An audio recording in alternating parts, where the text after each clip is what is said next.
So I got a request from one of my friends and subscribers on the Discord server to check out his 4-1-4-1 tactic on Football Manager. He has had good results with this tactic, so he suggested that, he told me at some point that the tactic stopped working, so he wants me to actually suggest improvement that he can go on to make to his tactic to actually make it better. And I'm going to go on in this video to show you how to redesign a Football Manager tactic that is somewhat just normal tactic, and then try and transform it into an overpowered Football Manager tactic for Football Manager 2023. So this is the tactic that my friend sent to me, and looking at it, you can see that there's somewhat a huge gap between the defense and the midfield, and indeed the attack as well.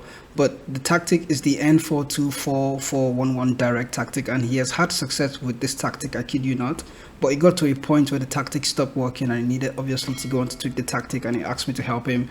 So I'm going to suggest the changes I made to him, and also go on to tweak the tactic in a way that I feel can make it better and also slightly overpowered. If you look at the team instructions, as we can see here, depending on what he's trying to create, out of possession, when the team is in transition, there's a regroup instruction selected, and then there's a counter-attacking instruction selected. So my guess is he's trying to build a counter-attacking tactic that soaks up pressure and then hits the opposition on the counter-attack. But looking at what we have here, in possession instruction, there's a lot of width in there, which in my opinion all the time may not really help if you're counter-attacking. I've also seen that there's look for the overlap on the left and right sides of the field, play out of defense as well.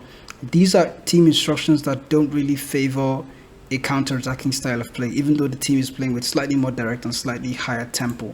The mentality also, from what I've noticed, doesn't really favor a counter-attacking style of play. The positive mentality here says it is best deployed for matches where you are the stronger team and then you're wary of your opposition's counter-attacking threat, and aims to move the ball around the park in a patient and slightly more probing manner in the final third, trying to walk the ball into the box, patiently trying to probe the opposition and trying to score a goal. So that's not really what suits a counter-attacking style of play. And from what the instructions that he has selected, the player roles that he has selected, it shows that the tactic has a disconnect between the player roles, the player instructions, and indeed the team instruction and mentality as a whole. So going through all the player instructions, sweeper, keeper, ball playing defender, every single player here, none of them have any internal player instructions. So that's good if we're going on to tweak the tactic. I'm not working with any template with any set players, so we're just trying to build a relationship between the players and the player roles selected on the field and how they work in trying to define the tactic that we're trying to create. So first of all, we're trying to create a counter-attacking style of play, a direct counter-attacking style of play. So the mentality for positive is going to be chopped off. We're going to go for a balanced mentality as a clean slate and just start from there. And then out of possession instructions, if we're going to play a counter-attacking style of play, playing with a high press and a high defensive line, it's not very helpful because I'm trying to understand it. If you're going to play with a high press, you have to have a way to win the ball back as soon as possible. And when you're playing with a counter press and you're just regrouping, that doesn't really help when you have a high press and a high defensive line. So your players are not going to regroup as quickly as they ought to regroup. So shifting the defensive line to standard and then going for a mid block, that's back to baseline, back to normal as to what we're doing. And then you can shift the trigger press. I think I like it the way it is in much more often trigger press. But you have to be very wary of this. It says here that this increases the likelihood of your team to trigger a press a lot more often and try to disrupt the play at any means necessary. So it means that your players are also human. You have to remember that your players are human. As much as it's a video game and there are some things that work better than others, your players are human. So if you go on to shift your trigger press and put it all the way high in much more often trigger press, your players are going to get tired easily, and the opposition will know this and take advantage of it in the latter stage of the game when your players are tired. So you need to know how to switch between more often trigger press and slightly more often trigger press or standard trigger press, and you have to know how to dial down on your trigger press when you're trying to play your tactic in game. So much more often trigger press, I'm going to leave that there, but preventing the short goalkeeper distribution is not going to be really helpful, and getting stuck in, you can actually leave that one on because we have to try to win the ball back in this region here because we're using a mid block right now. And then step up more is not also beneficial for a counter-attacking style of play. You want your team to somewhat drop off, but I'm going to leave it off just leave it blank like that, and then allow the team to try and play according to the match scenario. And then when we go to in transition now, we can see that the regroup instruction might work for a counter-attacking style of play, and the counter instruction will also work. So I'm going to leave those two instructions there and allow the team to shift back when they lose possession of the ball and get into their shape and try to defend from there. Goalkeeper can distribute the ball quickly. So the in transition instructions, I don't really have a problem with it. And then you can see also goalkeeper distribution type. This part is also very tricky, but the instructions like take short kicks and roll it out are not going to be very helpful in this counter-attacking style of play. So it's either we're going to hit it long or throw it long, or you just leave it the way it is and allow the goalkeeper to decide which method is best to actually distribute the ball. And also look at the match that you're playing, the team that you're playing against. If they're very good at pressing from the front, you don't want to roll it out or take short kicks. So if your team is loose in possession, you can try taking short kicks and then alter your style of play and alter your approach. The last bit that I like to do is the in possession instructions. Now, starting from the team width, the wide width is fine depending on the counter-attacking style of play you're trying to create. And since we're going to use a balanced mentality, I can shift this to fairly wide because to have a kind of narrow and wide balance and allow the team to decide which line they want to go somewhat, so that they're not too wide, they're not too narrow, something like that. But if I'm using an attacking mentality, if I shift the mentality to attacking, because it's possible to play a counter-attacking style of play with an attacking mentality.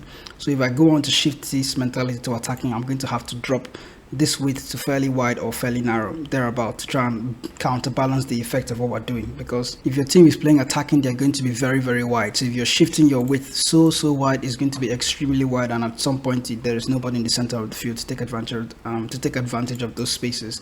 So going back to balanced now, and then leave it on fairly wide just to have a kind of balance, and then overlap, take that off completely. Play out of defense, take that off completely. That doesn't really help the counter-attacking style of play. And then slightly more direct and slightly higher tempo, that's fine. Pass into space, and that's fine. Hit early crosses, that's fine as well. The disciplined creative freedom for your team's discipline, this is also fine, but it's also depending on the team that you are. What I noticed discipline does is that it helps your team defend as a unit and also attack as a unit. If they're more expressive, players in the defense are going to try to get ahead. Players in attack are also going to try to do something funny, try to create chances from roles that are not really theirs. You can see let's say if you're using a deep lying forward on attack duty, he's going to roam a lot more. If you're playing on an expressive style of play, you're going to see him on the wing, you're going to see him where you did not expect to see him. So discipline kind of helps to keep your players in their positions if that's what you're trying to create. If you're trying to create more freedom and unpredictability in your team, you can go for expressive in your counter-attacking. That's also another way of playing the counter-attack. Now we're going to go into the player instructions then, and what I mean by player instructions is just the selected player roles that you're using for this tactic. In a counter-attacking style of play, you could use wing backs, but on defend duty, I don't know how helpful that's going to be, and especially if the players in front of them are on attack, there is no relationship between the players in the back four and the players in the mid four and the attacking midfielder and the striker. So attacking midfielder on attack duty, that's very useful for a counter-attacking style of play. And then the deep lying playmaker in a counter-attacking style of play is going to be the one responsible for playing those passes, playing those long passes. So if you have wing backs on defend duty, they're basically just going to stay deep and not try to get ahead too much. And these guys are the player in the advanced position is going to somewhat be isolated and won't have any much help from the wing backs on defend duty.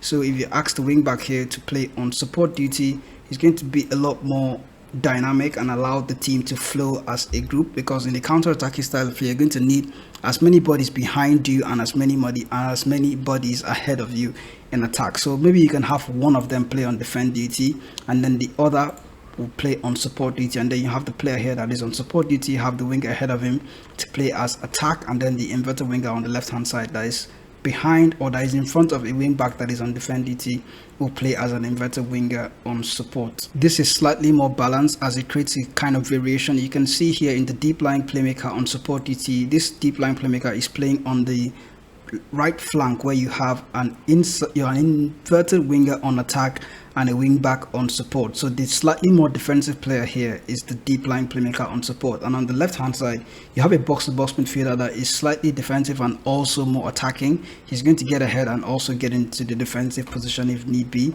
but he is beside a let's say an inverted winger that is on support duty and also a wing back that is on defend. So he has a lot more freedom to get forward now and also help out in attack and help complete the counter attack. So that's a lot more variation with how your tactic is going to play out. And then if you have these selected roles in the team, it somewhat creates a balance on either side of the field, and then you have a way to start your counter attack and go on to complete it at the end. The final piece in the jigsaw is going to be the two front players, and then in attack you have a, let's say, an advanced forward on attack. I do like this position for counter-attacking style of play because this player is going to get ahead and run at the defense a whole lot. You can see one of the instructions here that says move into channels. So he is going to run at the defense and try to take the opposition on.